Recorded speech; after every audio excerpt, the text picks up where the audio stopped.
ზუსტად წარსული ტრამვაც შეიძლება იყოს ერთ-ერთი იმის მაპროვოცირებელი, რომ აი გავიყინე ერთ ადგილზე, ხო? ეს ეზოთერიული ამბავით არის ისეთი, რომ ყველა ის ინფორმაცია, რაც გჭირდება, მოდის. ხელები რო ერთმანეთთან ახლოს მივიტანოთ, სიმხურვალეც რო ვქნათ. ხო, ესეც პატარ-პატარა ჩაკრები არის, რიანად ყველა ვართ ენერგია, ყველაფერი ენერგია, საერთოდ ყველა მას. ნეგატივისკენ მიმართული ენერგია ნიშნავს რას, იცი, რომ აი გამოდმებით გამოწურული ვარ. მოგესალმებით. მე ნოდართავცე ვარ, ეს ჩემი YouTube არხია და პირველ რიგში მინდა გთხოვოთ გამოიწეროთ ჩემი არხი. დღეს ძალიან საინტერესო პოდკასტს გვირდებით, განვიხილავთ მოტივაციას, ჩემს სტუმართან ერთად, რომელიც გახლავთ მარიამ ქელბაქიანი, ეზოთერიკოსი, ჰილერი, ინტუიციური თერაპევტი და სწორედ ამ ჭრილში განვიხილავთ მოტივაციას. მოგესალმებით მარიამ, პირველ რიგში ძალიან დიდი მადლობა მინდა გადაგიხადო, რომ ხარ ჩემი პოდკასტის სტუმარი. დღეს ვფიქრობ ძალიან საინტერესო თემაზე ვისაუბრებთ, რომელიც არის მოტივაცია და მოტივაციას შევხედებთ საზოგადოებას სულ სხვა თვალით, როგორც არის ეზოთერიზმის კუთხით, ენერგიების კუთხით და ესე შემდეგ. მოგესალმებით, მადლობა მოწვევისთვის და მივესალმებით თქვენს მაყურებელს. ზოგადად ძალიან საინტერესო თემა არის მოტივაცია. ალბათ ბევრს არ საუბრობენ ამაზე, მაგრამ ერთ-ერთი რაღაცა ცხოვრებისეული, ყველაზე მეტად რაც გავითარებს, არის ალბათ მოტივაციის რაღაც მოტივაცია უნდა გქონდეს, რომ წავხვიდე წინ და განვითარდე და სულ პროგრესირებდე, ასე ვთქვათ და რაღაცა ხშირად რო გვაქვს რომ გაყინულად ვგრძნობთ ერთ ადგილზე თავს. მსგავსი შემთხვევები თუ არ საერთოდ თუ არ აღმოვფრათ, შევამციროთ მაინც, ხო? გააჩნია მოტივაციას რა კუთხით განვიხილავთ, რა ჭრილში გვაინტერესებს, ვისთვის რა არის მოტივაცია. ძირითადად ხშირად მწერენ ხოლმე, თუნდაც აი ამ პრობლემით, რომ აი საერთოდ აღარ მაქვს მოტივაცია, საერთოდ გონია რომ აი რისთვის ვცხოვრობ, რას ვაკეთებ და დაკარგული აქვს ხოლმე აი ის შეგრძნება, რომ აი რაღაცა დანიშნულება მაქვს. და იცი რა მეინტერესებს, აი რაიმე ასაკი აქვს, აი თუ ხარ დაკვირებული სიტყვაზე, უფრო მეტად რომელ ასაკში ხდება ეს ყოველივე. იცი რა არის, ესე ვერ გამოვარჩევდი, იმიტომ რომ რაღაცა ყველა ადამიანს აქვს თავისი ინდივიდუალური გზა. ამ ინდივიდუალურ გზაზე შეიძლება იმ ხელა კრიზისი დადგეს, ვთქვათ 22 წლის ასაკში, რომ ასაკს არ შეეფერებოდეს, მაგრამ მისი განვლილი გზა უბრალოდ აი ამ ყველაფრამდე მიდიოდეს, შეიძლება საერთოდ ვიღაცამ ეს 45 წლის ასაკში იგრძნოს. პრაქტიკიდან გამომდინარეც, აი თუნდაც ჩემი პრაქტიკიდან ვინც ყოლია ვისთანაც ვთქვათ მისაუბრია, ხო? ესე ვერ გამოვყოფ, რომ აი სტატისტიკურად გინდა თუ არა რაღაცა middle age crisis რო აქვს ხოლმე. ჩემი დაკვირვებით ძალიან ინდივიდუალური არა, საერთოდ ყველაფერი. საერთოდ ყველა ადამიანის ცხოვრებისეული გზა, რასაც გადის. და არ მიყვარს რაღაცა ესე ჩარჩოებში მოქცევა. ყოველთვის ვერიდები ხოლმე. ვიღაცების მოწონთ, ვიღაცებისთვის მუშაობს და ძალიანაც მივესალმები ამას ვიღაცისთვის რაღაც განსხვავებით მუშაობს. გასაგები. ესე იგი მე ვიცი რომ თქვენ მუშაობთ წარსულ ტრამვებთან დაკავშირებითაც, აი რამდენად სიტყვაზე ეს მნიშვნელოვანი არის მოტივაციის დაკარგვაში, ანუ წარსული ტრამვები რამდენად იღებს ამაში დიდ როლს, ამზედაც რო ვისაუბროთ. როგორ არის, წარსული ტრამვები ზოგადად ძალიან ფართო თემა შეიძლება იყოს, მაგრამ ამ ჭრილში რომ ვისაუბროთ, ზუსტად წარსული ტრამვაც შეიძლება იყოს ერთ-ერთი იმის მაპროვოცირებელი, რომ აი გავიყინე ერთ ადგილზე, ხო? შეიძლება მინდოდეს ცხოვრების გაგრძელება, მაგრამ იმხელა ტრამვა მქონდეს, იმხელა გადაუმუშავებელი იყოს, ეს ქვეცნობიერი შეიძლება საერთოდ ვერც ვაცნობიერებდეთ, ხო? ხშირ შემთხვევაში ეს ქვეცნობიერი ტრამვები იმდენად მარტივი და შეიძლება რაღაცა სისულელეც იყოს და მაგალითს მოვიყვანოთ შემდეგ აუცილებლად, რომ ვერც კი ხვდებოდეთ რატო გავიყინე. და ამ ტრამვამ შეიძლება გამოიწვიოს კი, ნამდვილად რომ მე დავკარგე ყველანაირი მოტივაცია. აღარ მაქვს სურვილი რაღაც გავაკეთო. და პირობითად მოდი ავიღოთ ადამიანი, რომელმაც დაკარგა მოტივაცია, არ იცის რა გააკეთოს, ვერც სიტყვაზე არც ის ფინანსური მდგომარეობა აქვს, რომ მივიდეს ფსიქოლოგთან, ნუ ნახულობს ასევე თქვენს ვიდეოებსაც და ეს დარწმუნებული ვარ, რომ ეხმარება. მე მაინტერესებს, აი ეზოთერიკული პრაქტიკები რამდენად მნიშვნელოვანი არის მოტივაციის ამაღლებაში. მოდი ესე ვიტყვი, ჯერ იმას ვიტყვი ეზოთერიკა როგორ არის გაგებული, როგორ მესმის მე, ჩემი პერსპექტივა როგორია, ხო? ეზოთერიკა არის ის რაღაცა ძირძველი საიდუმლოებები, რაზეც წვდომა ყველას არ ქონდა და მხოლოდ რაღაცა უმაღლესი მასწავლებლები ავრცელებდნენ ამ ეზოთერულ სწავლებებს, ხო? არის სხვადასხვა განხრები. ჩემთვის ეზოთერიკა ამ ეტაპზე და ამ პერსპექტივით ასოცირდება ჩვენ შინაგანი სამყაროს კვლევასთან. აი იმ ყველაფერთან, რაც ჩვენს შიგნით არის, ხვდებით? და როდესაც ადამიანი ამ ყველაფერს ამ გზაზე სვლას იწყებს, ეს ეზოთერიული ამბავიც არის ისეთი, რომ ყველა ის ინფორმაცია, რაც გჭირდება, მოდის. აი მაგალითად მე ამ გზაზე სიარული რომ დავიწყე, საერთოდ არ მივლია ფსიქოლოგთან, საერთოდ არ მივლია ეზოთერიკოსთან, უბრალოდ იწყებ აი ამ შენ ველებს, ამ შენს გონებას, როდესაც ასუფთავებ, ცარიელი როცა ხდები, რის რაშიც გვეხმარება რაღაცები ჩამოთვლილები გვეხმარება, ეს ინფორმაციები ისე დევს ჩვენში. უბრალოდ თითქოს ვუბრუნდებით იმ ჩვენ ცოდნას, იმ ჩვენ პირველ წყაროს, სადაც უფრო მეტად ნათელი ხდება. აი ამ გზაზე სიარულს რო იწყებ, რომელიც თავიდან ძალიან ბუნდოვანია, თავისით უფრო და უფრო მკაფიო ხდება და უფრო მოდის ყველა ის ადამიანი, ყველა ის წიგნი, ყველა ის ვიდეო, ყველა ის არ ვიცი კურსი, ჩემ შემთხვევაში ერთი იყოს საოცარი ესეც აი როგორც თქვი ამ გზაზე სიარულს რო იწყებ თავისით რაღაცები გამოჩენას იწყებს, ღამის 4 საათზე მეღვიძება, აი ესე უბრალოდ ღამე თუ მეღვიძება ამ დროს ვიცი რომ რაღაცა ძალიან საინტერესო უნდა მოხდეს მოკლედ და რამოდენიმე მენტორი იყო, ოღონდ ქართველებს არ მაქვს საუბარი, ლოს-ანჯელესში იყო ეს კურსები და უცბად არსაიდან მომინდა ამ აპლიკაციის შევსება. სადღაც $5,000 კურსი არის საუბარი, არ არის რაღაცა 500 ლარი და 50 ლარი. შევავსე ესე უბრალოდ ვავსებ. არც მახსოვს ახლა ღამე 4 საათზე რაღაცას ვავსებ, ნუ შემდეგ ცხადია რომ რაღაცა არ გიმახსოვრება, ხო? 3 დღეში მოდის პასუხი, რომ იმდენად მოეწონათ ჩემი ეს გაგზავნილი აპლიკაცია, რომ საერთოდ უფასოდ ვარ ჩართული ამ ორკვირიან კურსში. ამიტომ ბაბაი, ყველა ინფორმაცია, ყველა ის საჭიროება, რაც შენთან რეზონირდება, რისი გავლაც ამ ეტაპზე საჭიროა, თავისით მოვა. თუ ამისთვის თანხა არის საჭირო, ის თანხაც გამოჩნდება. თუ არ ჩანს, ანუ ნიშანია იმისი, რომ ცოტათი გზას ალბათ ავწდით.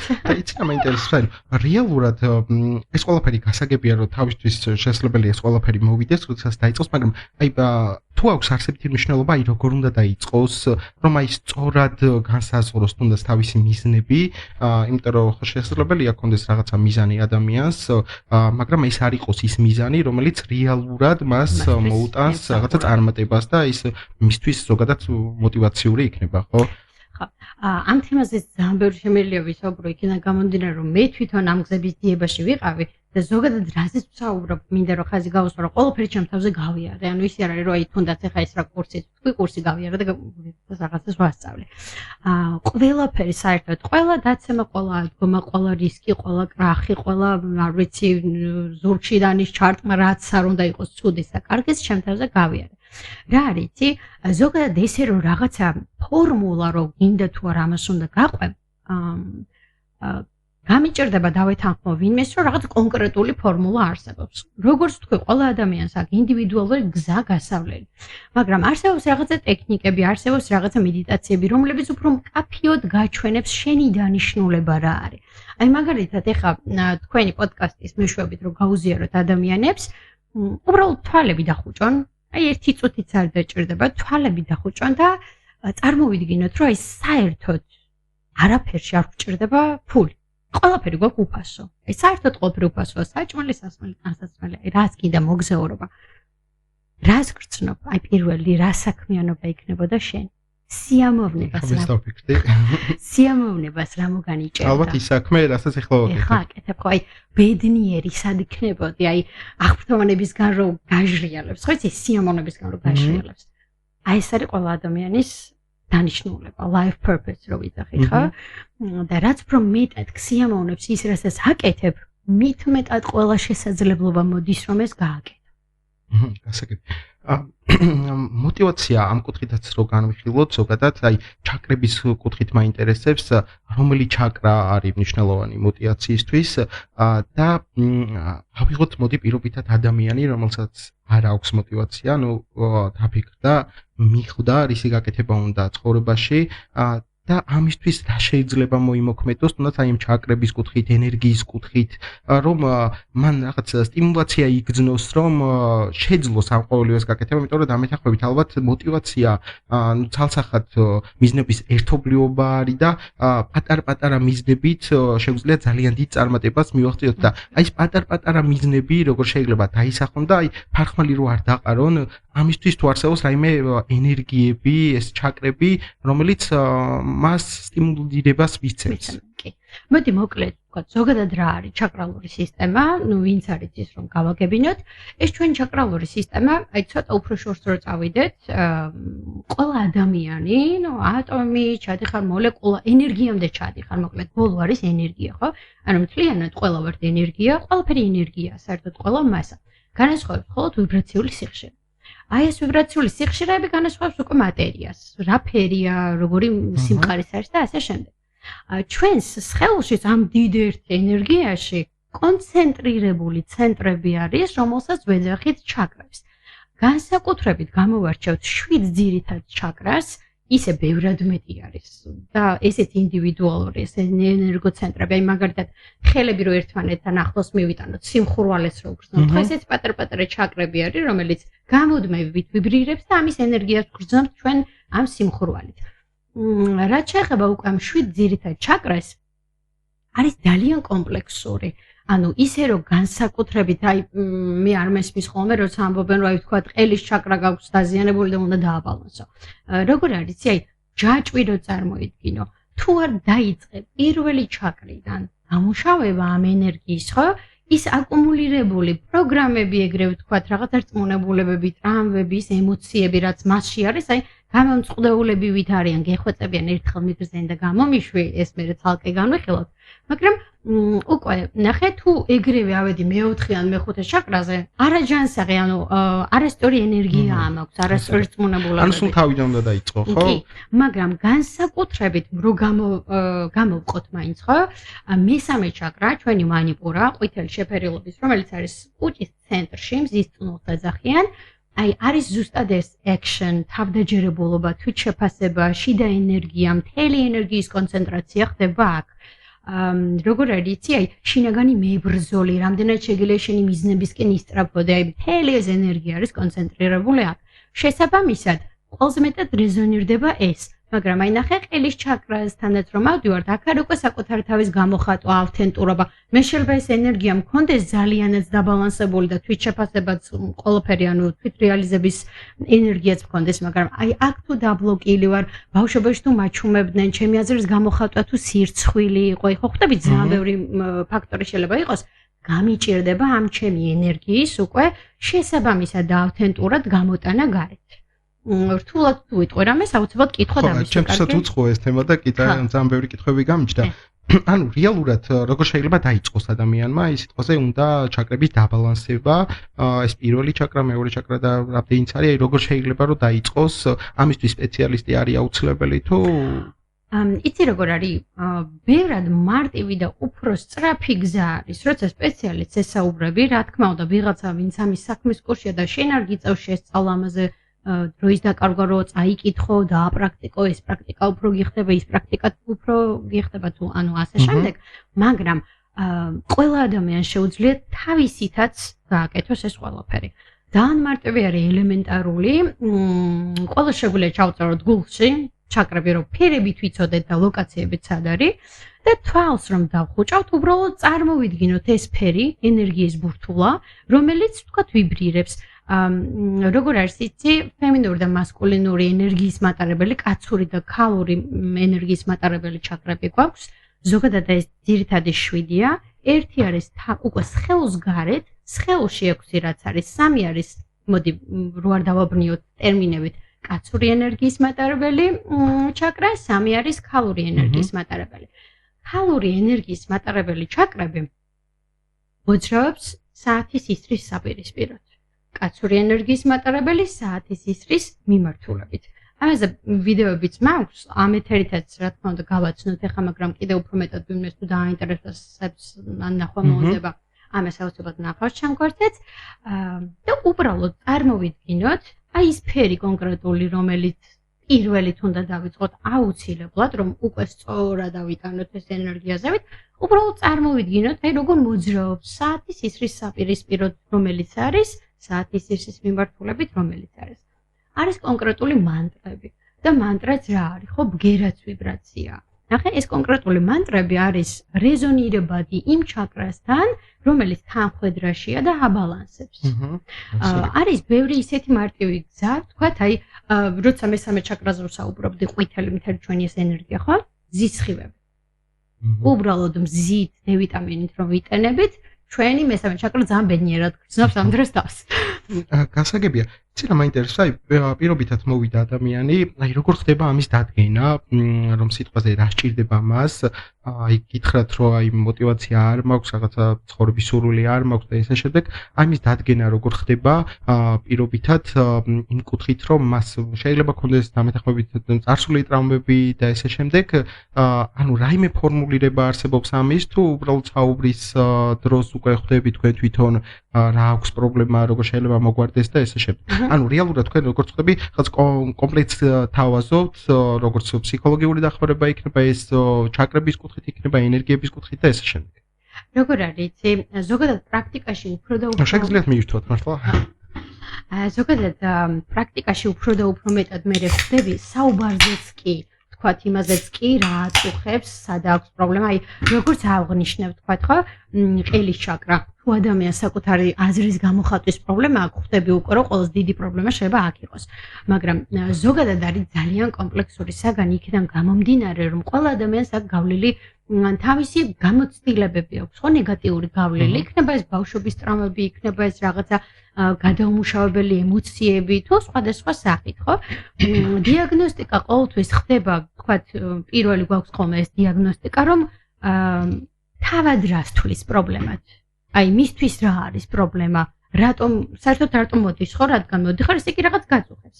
შესაბამისად, საუბრიდან გამომდინარეც უკვე რაღაცა პატარა მონახაზი დგება და რაც შეეხება რაღაცა კომპლექსურ მიდგომას, როგორც შენ ახსენე, ძალიან კარგი სამუშაოა დასავლური და აღმოსავლური კულტურა, ზუსტად ეს ფსიქოთერაპიის კუთხე და სულიერების კუთხე, ეს ჩაკრალური სისტემა, გიდრებული მედიტაციები, სუნთქვითი ვარჯიშები. და აი რას დავამატებ, იცი, ეს პატარა მაგალითი მომყავს ხოლმე ყველასთვის, რომ აი მეუბნებია, რომ ეს სხვადასხვა პრაქტიკები ვცადე რა აღარ გავაკეთე, მაგრამ აი მაინც და ცოტა ხანი გააყუჩა თითქოს მე და აი კვილი რო ძალიან მაგრა გვტკივა. აი ძალიან მაგრა რო გვტკივა, რაღაც გამოყუჩებელს ხო სვავ.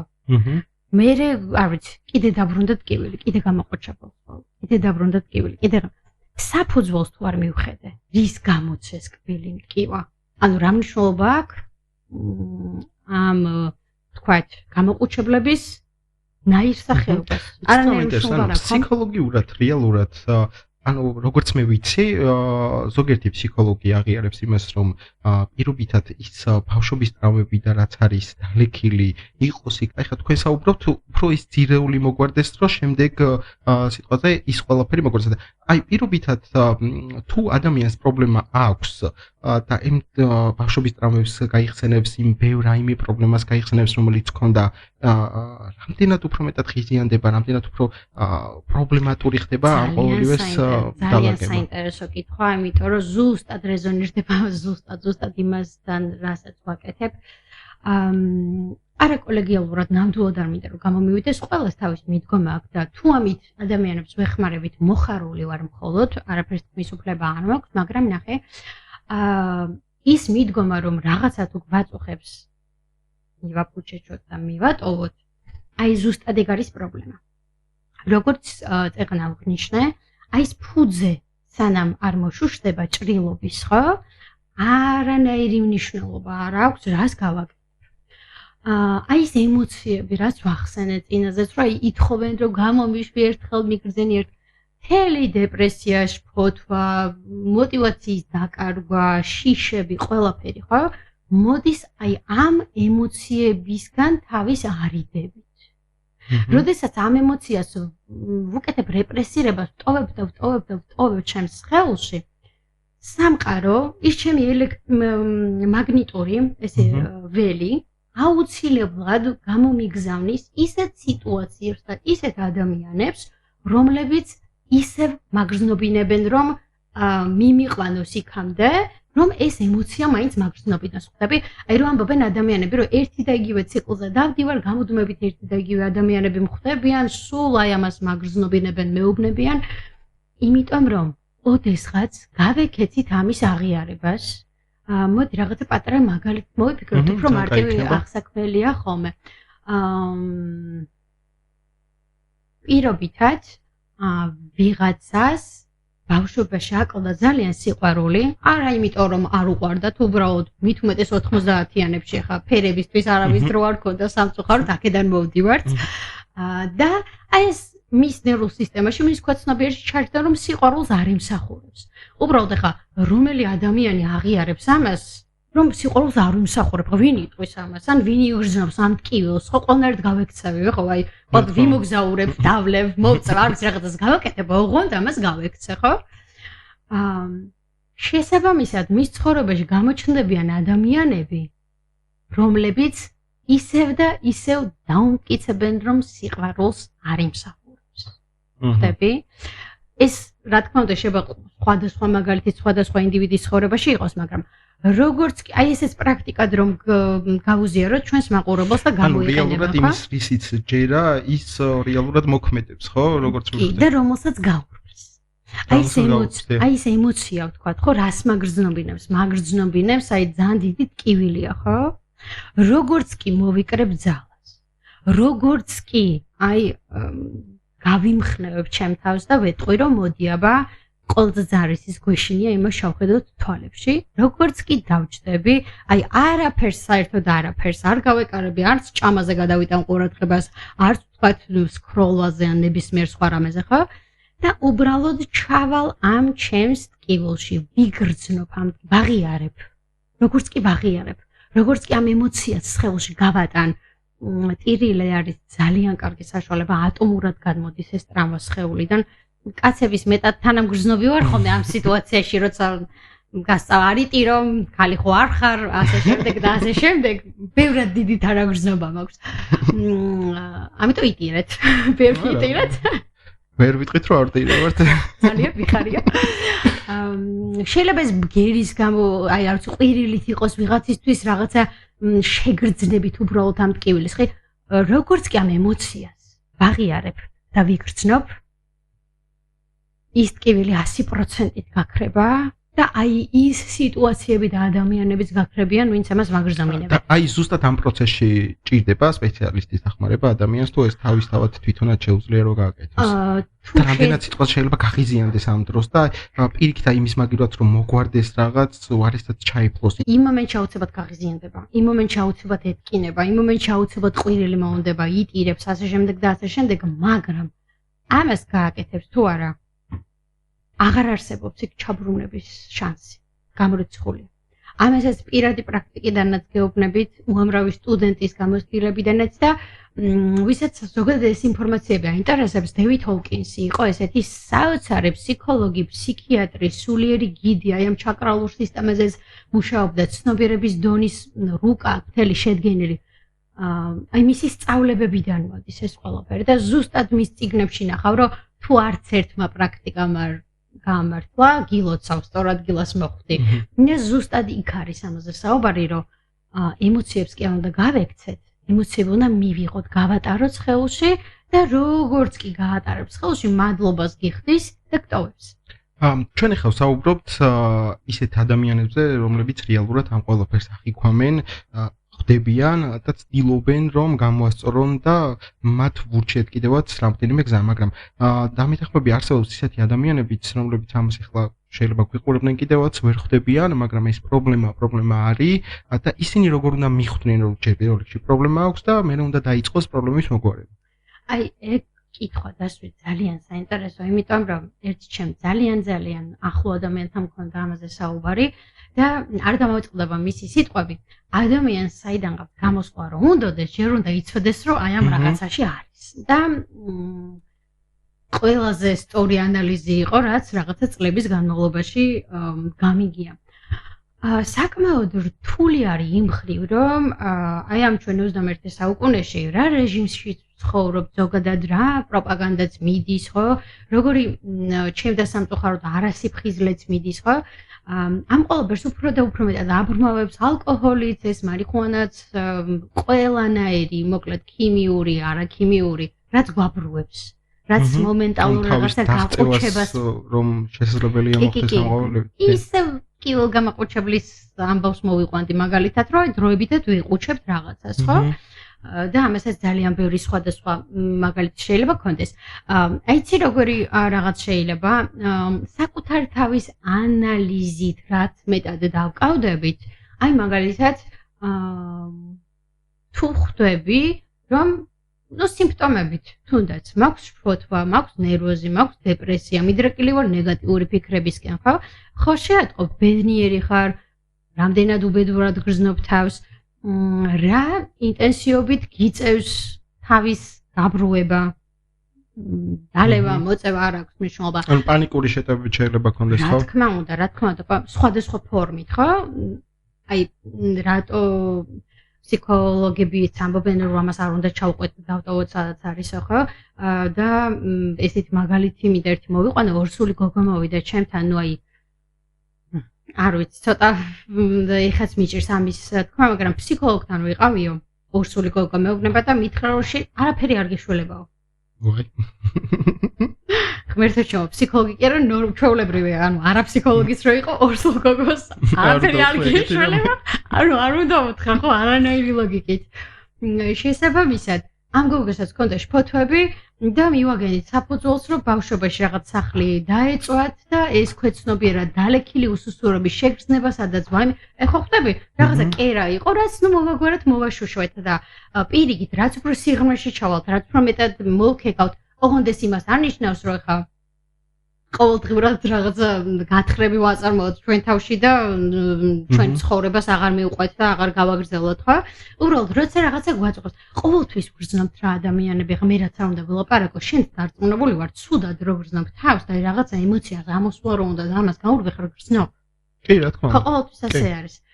შესაბამისად, დიდი რაღაცა ფილოსოფია და დიაგნოსტიკა, რომ რაღაცა მჭირდება და საიდანაც გამოსასვლელი ვარ, ну რაღაც სიტუაციებმა ალბათ უნდა არჩენოს, იმიტომ რომ მე ძალიან ბევრი ადამიანს შეხვედრი ვარ ისეც, რომ აი რეალურად აი ესეთია ჩემი ცხოვრება, ფიქრობს, აი რა ვიცი, აი ესე ცხოვრობ, რაღაცა რუტინა არის, ესე მიდიშო, არც აწუხებს ხო, მაგრამ აი შესაძლოა რაღაცაი თუნდაც აი ჩვენმა პოდკასტმა, თუნდაც თქვენმა თვითონ ის ვიდეოები რაც გიდევთ და წერთ, რომელიც ძალიან კარგია, აი აჩვენოს ის, რომ რეალურად აი შეუძლია რომ რაღაც აი მჩიხიდან გამოვიდეს და ცხოვრება შეცვალოს უკეთესობისკენ. ეხლა ჩვენ ვახსენეთ პანიკური შეტევები, ну ზოგადად რო ვისაუბროთ, აი პანიკური შეტევები, დეპრესია თუ სხვა, აი ამდენად აი დემოტივაცია რამდენად იწვევს ამ ყოველივეს და სიტყვაზე мотиваცია, როდესაც აქვს ადამიანს, ეს რამდენად ჩაახშოვს ამ ყოველივეს. აი ნახე, ეს ძალიან ერთმანეთთან დაკავშირებული ამბავი არის.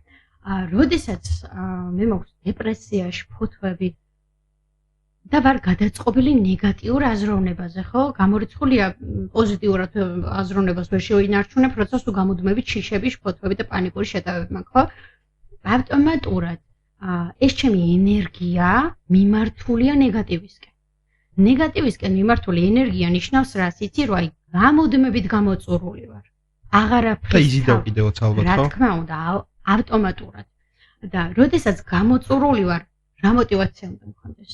ძალა არ მაქვს, ენერგია არ მაქვს, შეიძლება სურვილი მქონდეს, მაგრამ ამის მიმართ მე ნაბიჯს ვერ გადავდგავ. აი რაში გამოიხატება პირობითად, აი რომ მიხვდეს ჩვენი მაყურებელი, მაგალითად დილით დაღლილობის შეგრძნება თუ აი აუცილებლად იქნება დილით გაღვიძებისთანავე თქვა ნეგატიური ფიქრების წამოსვლა, იმ სცენარების დახატვა, რომ რაც რეალურად ჯერ არ არსებობს და შიშებია, შეიძლება ნებისმიერი ყოველდღიურ ცხოვრებაში, ეხა ის დამემართება, პარკინგის ადგილს ვერ ვიპოვი, აქ ვიღაცას ვეჩხუბები, გასაღებს ვერ ვიპოვი. ეს სულ მაინტერესებდა, აი ამ დროს რეალურად იზიდავს ამ ყოველივეს?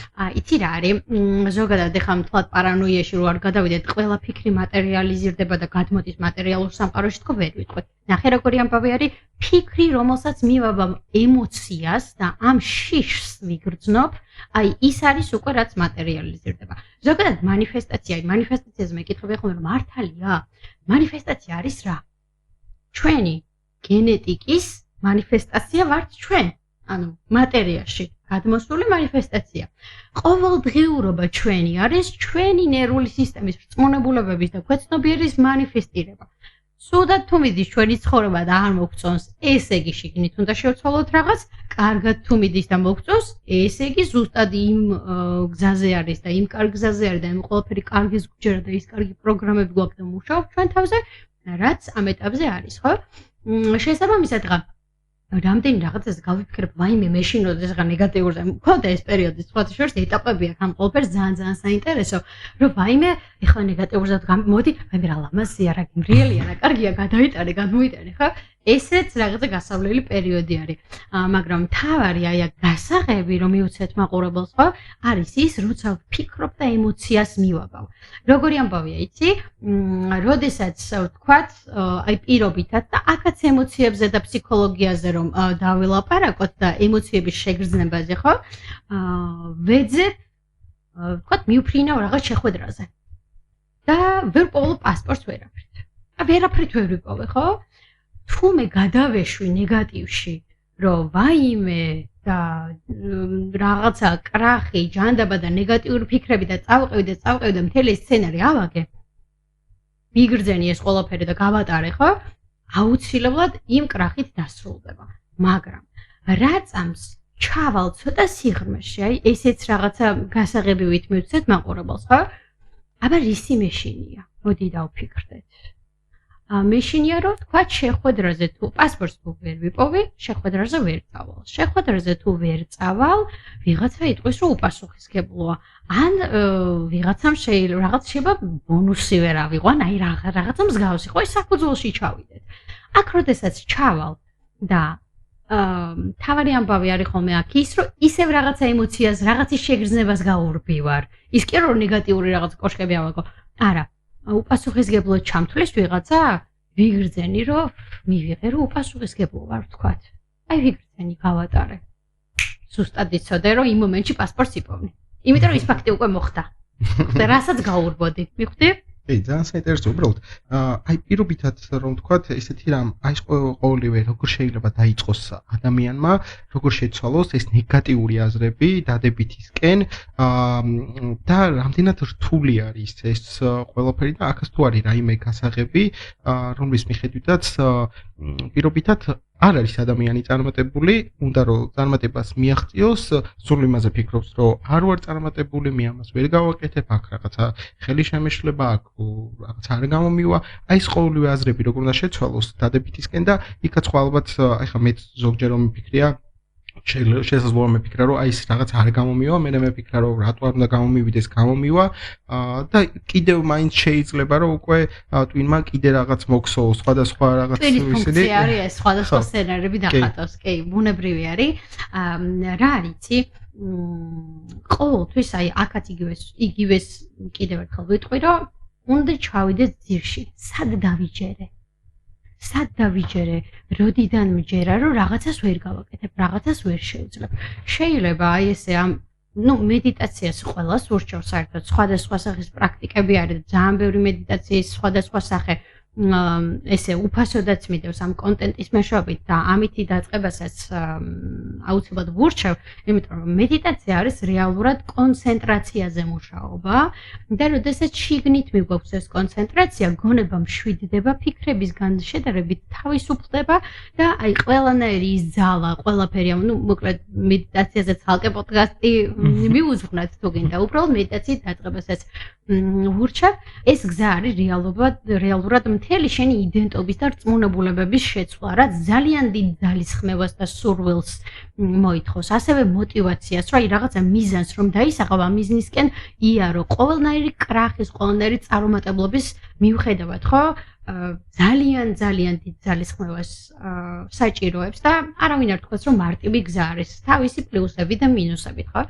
უბრალოდ მთელი ჩვენი რწმუნებულებები, მოდი ცოტა უფრო სხვა კუთხითაც რომ შევხედოთ, ჩვენ ტვინს აქვს 4 მდგომარეობა. 4 სიხშირის ტალღები არის ჩვენ ტვინში. გამოვარჩიოთ ერთი კონკრეტული, რომელიც არის თეტა მდგომარეობა და ზუსტად ამ თეტა მდგომარეობაში ხდება ჩვენი პროგრამების ჩაწერა.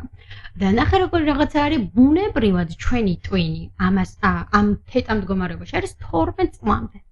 ანუ ხდები 12 წლამდე რაც გასწავლეს, რაც დაგაჯერეს, რაც გაიარე, რა გამოცდილებაც ჰქონდა, აი ეს არის მთელი შენი რწმუნება, belief systems როგორც ახლა. მთელი რწმუნებულობები შენში ჩათვერთული. აი თეტა მდგომარეობის აღქმა რო შენს გქონდეს და ჩვენმა მაყურებელმაც გაიგოს არის რომელიც აი რომ იღვიძებ და ჯერ რო ბურუსი გაქვს. ხო ხდები? აი ეს არის თეტა მდგომარეობა. აი ამ თეტა მდგომარეობა დაძინებისასაც აი ღვიძლიდან ძილში რომ გადადიხარ. ეს არის შეგრძნებით რო იცოდე თეტა მდგომარეობა. ამ დროს მე ჩემ თავს თუ ვუმეორებ რისი დაპროგრამებაც მინდა და რისი ჩაწერაც მინდა, ქვეცნობიერს გადაეცემა, ეს გადაეცემა, ინტენსივობა ინდივიდუალურია, ვიღაცაში ერთი კვირა დაჭირდეს ამის დაჯერებისთვის ქვეცნობიერის, ვიღაცას ერთი თვე, ვიღაცას 2 დღე. ეს ძალიან ინდივიდუალურია, მაგრამ ამის პროგრამირებას როდესაც ვახდენ, როგორც ვაპროგრამირებ, ისევე შემიძლია ის ნეგატიური რწმუნებულება ამოვწეროთ. რაღაცა პროცესორებით არის ეს ჩვენი ტვინი, ხო ხდები? შესაბამისად, მედიტაციაც, აი ამ თეტა მდგომარეობაში გადაყუხარ. იმდენ შვიდდება ტვინი. ძალიან კარგია. ალბათ მედიტაციასაც უნდა გარკვეულწილად რაღაცა მომზადებული იყო, ხო? მედიტაციისთვის ახლა ეგრევე რომ დავჯდე და რაღაც მედიტაცია დავწყო, გამომივა. მე ცოტა რაღაცა ღიმილით უყურებ ხოლმე, როცა მედიტაცია გახალდეს, არ ვიცი, რაღაცა აუღებელ ციხეს იმაღრებ და მიუღწეველი, ხო? მედიტაცია არის დაკვირვება, რეალურად. აი რა არის მედიტაცია? დაკვირვება, ხო? და აი ეს დაკვირვება, მოდი წავიდეთ 3-4 წლის რო იყავი. ჭიანჭველიც რო დაგდიოდა, თიცე ხო აკვირდებოდი ხო უყურებ. ყველაფერი გაინტერესებდა, ყველაფერს აკვირდებოდი. შენი ტვინი არც მომავალში იყო, არც წარსულში იყო, აქ იყო, აწმყოში, ხო? მთელი ჩვენი ამოცანა არის ის, რომ დაუბრუნდეთ იმ ჩვენ ბავშვურ მდგომარეობას. ბავშვი არის ბუნებრივად მედიტაციურ მდგომარეობაში. მისი გონება ატყოშია, მისი გონება აკვირდება, მისი გონება იწოვს, აი ღრუბელივით რო იწოვენ, ხო, ინფორმაციებს. შესაბამისად, მე მესმის ახლა ჩვენ რამხელა სტრესსაც გავდივართ, რამხელა თქვათ ქაოტური მდგომარეობებიც არის, ტემპი ცხოვრების როგორი აჩქარებულიც არის, ძალიან რთული არის რომ გონება დაამშვიდო. მაგრამ რაც უფრო მეტად შეძლებ უბრალოდ გაიხსენო, როგორ იყავი ბავშვობაში, მით მეტად გაგიმარტივდება მედიტირება. თუნდაც აი არ ვიცი, ვიღაცას ძალიან უყვარს მანქანების აწყობა. ეს მისთვის მედიტაციაა. თუნდაც ვკითხულობ წიგნს და გონება მაქვს აწყოში, ეს მისთვის მედიტაციაა. ჩემი ერთ-ერთი უსაყვარლესი მედიტაცია არის, როდესაც ვზივარ წყალთან ახლოს და ვუყურებ თოლიებს. ჩემი გონება აკვირდება. არ არსებობს სხვა არაფერი, არც წარსული, არც მომავალი. ხდები? რა თქმა უნდა, არის სხვადასხვა მედიტაციების ტექნიკები და გზები, რომლებიც სხვადასხვა შედეგამდე მიგვიყვანს, მაგრამ ის რომ რაღაცა ეს მედიტაცია შემოვდოთ პედესტალზე, რაც ძალიან რთულია და მიუღწეველია, არ არის. ანუ თუ მოინდომებს ადამიანი შეძლებს თავისთავად შეიძლება პირველ დღესვე გააკეთოს, ხო ეს ყოველი? კი. მომენტები, როცა ახლა მე და შენ ვსაუბრობთ და გონება არ გაგირბის არც წარსულში და არც მომავალში, ეს მედიტაციის ფორმა არის, მინდა გითხრა. ანუ ეხლაც მედიტაციას ვასრულებთ, შეიძლება ითქვას. კოსმოსური ენერგიები რამდენად არის მნიშვნელოვანი ადამიანის ზოგადად ჯანმრთელობისთვის და აი мотиваციის კუთხით რომ წავიყვანოთ ესაუბარით. აი მოდი ახლა როგორი რაღაც ვთქვათ, ეხლა მე ასტროლოგი ნამდვილად არ ვარ, დაინტერესებული ვარ და რაღაცა ინფორმაციები მაქვს, მაგრამ ელემენტარული აი მეცნიერული კუთხით რო შევხედოთ, ეხლა ყველამ ვიცით, ძალიან ელემენტარულია, რომ თვარის სხვადასხვა ფაზები ზღვებზე, მდინარეებზე, ტბებზე, წყალზე ზოგადად ძალიან დიდ ზეგავლენას და მათ შორის ადამიანებზე როგორც ვიცი. 80% ცოტა მეტიც შეიძლება წყალი ვართ. რა ლოგიკით შეიძლება ჩემზე არ მოახდინოს ზეგავლენა, ხო? ისევ ჩავდივართ ენერგიამდე, ისევ ჩავდივართ ვიბრაციულ სიხშირემდე. შესაბამისად, ხო? სხვადასხვა პლანეტებს აქვს სხვადასხვა სიხშირე, სხვადასხვა ვიბრაცია, რაც იმ ჩვენ სხვადასხვა ნაწილაკებზე მოქმედებს, როგორც თქვათ, თვარესაც უდიდესწილად აქვს ძალიან დიდი მნიშვნელობა, ხო? თვარის ფაზებს. ზოგადად ეს კოსმიური ენერგია როგორ არის ცით, აი მეშვიდე ჩაკრა თქო რომ ვამბობთ, აი ეს არის ჩვენი მთელი კოსმიური ენერგია, ემპირიული ცოდნა, აი ყველაფერი ადამიანის, აი ამ ღვთიურ მაკავშირებელთან არის ეს მეშვიდე ჩაკრა. შესაბამისად, როდესაც ჩვენი მეშვიდე ჩაკრა დაზიანებულია, არ არის ბალანსში, ხო? ძალიან გვიჭირს ამ კოსმიური ენერგიების მიღებაც. და შესაბამისად, ზეგავლენაც ნეგატიური შეიძლება უფრო მეტი იყოს. და როგორ შეიძლება მივხვდეთ, რომ დაზიანებულია ან დისბალანსშია, ხო? მე მქონია პერიოდი, სადაც ძალიან რთულ პერიოდებს რო გავდივართ და აღარ მჯერა არაფრის, ნდობა რომ აღარ გაქვს, რო ვიღარ გრძნობ, რომ შეიძლება ღმერთი შენთან იყოს, რაღაცა მფარველობის ქვეშ რომ იყო და ეს თუ არის ცხოვრება აღარ მინდა, ძალიან რთული და კრიზისული პერიოდები მქონია და ვთვლი, რომ ზუსტად ეს კრიზისული პერიოდები, სადაც ისევ ფეხზე დადგები, მაგალითით რო ვთქვათ, ფესვებს ჯოჯოხეთამდე თუ არ ჩაუშვებ შენი ტოტები 60-მდე ვერავა, ამოცანაც ეს მგონია, ხო? აუცილებლად უნდა დაეშვებ სკერზე, აუცილებლად უნდა გეტკინოს, აუცილებლად უნდა იგრძნო, რომ შემდეგ შეეძლო და იმ ღვთიურთან, იმ კოსმიურთან ეს შენი ტოტები უფრო და უფრო მაღლა აწიო. სწორედ ამაზე მაინტერესებდა, ხა, რამდენად არის მნიშვნელოვანი რწმენა? რწმენა ძალიან მნიშვნელოვანია და რა თქმა უნდა, ხა ვერ დავიწყებ ვერავისთვის მოწოდებას, იმიტომ რომ ყველას თავის რწმუნებულების სისტემა აქვს და აქედან გამომდინარე ცხოვრობს, მაგრამ ცოტათი მეწოდებათ სიტყვა არ მიყვარს ძალიან, უბრალოდ თანაგრძნობაში ვარ ადამიანთან, რომელსაც არ წამს და რწმენა არ აქვს. რამხელა მადლს არის მოკლებული, ხო ხვდები, რომ არ წამს, რომ ვიღაცა მის მხარეს არის, ვიღაცა ეხმარება, ვიღაცა და ზოგადად ამ ცხოვრების მერე კიდე რაღაც არსებობს, ხო და ძირითადად თუ შეხვედრი ხართ ესეთ ადამიანებს და თუ აქვთ მოტივაციის ნაკლებობა და ეს თუ განაპირობებს ამ კუთხით რომ რომ არ მოგატყო შეხვედრი ვარ ესეთ ადამიანებს და უმეტესწილად მათი ცხოვრება არის ძალიან ქაოსური. ძალიან ქაოსური, იმიტომ რომ როდესაც შენ ამ უზენაეს ვიღაცა ღმერთს ეძახის, ვიღაცა კოსმიური ენერგიას ეძახის, ვიღაცა არის სხვა ტიპის ისინია შეხედულებები, ხო? როდესაც ამ უზენაეს ძალას არ აღიარებ, იმდენად სარიელი ხარ, იმდენად ეს ენერგიას არ უშვებ შენში, რომ ძალიან რთული არის, ვიღაცა შეიძლება იყოს მაგალითად, რომ არანაირი რწმენა არ აქვს, ათეისტებიც არიან, არაფრის არ ჯერათ მაგალითად, ხო? და შეურაცხყოფას არავის არ ვაყენებ და არც არავის არ გვაქვს უფლება ესე მგონია, რომ ვინმე შეხედულებებს და პერსპექტივას შეურაცხყოფა მივაყენოთ, ყველა ადამიანს თავისი გზა აქვს. ბევრი წარმატებული ადამიანი შეიძლება იყოს ესეთი, მაგრამ ეს ბედნიერება, ის სიყვარული შეიგრძნოს, ხო ალბათ? ის შეგრძნებები ყოველთვის ნაკლებია. რა თქმა უნდა, გამოერევიან თქვათ ადამიანები, ვინც ამას უარყოფენ, მაგრამ უმეტესწილად ესე არის. და ბოლოს მაინტერესებს ესეთი რამ, რას ეტყოდით ადამიანებს, რომ უფრო მეტად მოტივირებულები გახდნენ, უფრო მეტად დაისახონ მიზნები და რა დაეხმარებოდათ, საბოლოოდ, რაღაც ერთგვარი დასკვნა რო გავაკეთოთ, რა დაეხმარება მათ, რომ უფრო მეტად წარმატებულები იყვნენ ცხოვრებაში. ეს არის ჩემი ყველაზე საყვარელი ფრაზა, მოკლეა და ძალიან ძლიერი. იყავი პირველი, ვისაც შენი ჯერა. ეს არის ფრაზა, რომელიც ყოველ ჯერზე, ყოველ კრიზისულ სიტუაციაში თავად მეხმარებოდა და როდესაც ხარ ადამიანი, ვინც არის პირველი, რომელსაც საკუთარი თავის ჯერა, იცოდე რომ 99% შენი პრობლემის გადაჭრილია. შესაბამისად, ვიყოთ ის პირველი ადამიანები, ვისაც საკუთარი თავის ჯერა. ან ჩვენი თავის პირველ რიგში ჩვენ უნდა გვჯეროდეს, ხო? რა თქმა უნდა. ძალიან დიდი მადლობა მინდა გადაგიხადო მარიამ ჩემს პოდკასტში მონაწილეობისთვის და მინდა გისურვო ძალიან ბევრი წარმატება. ასევე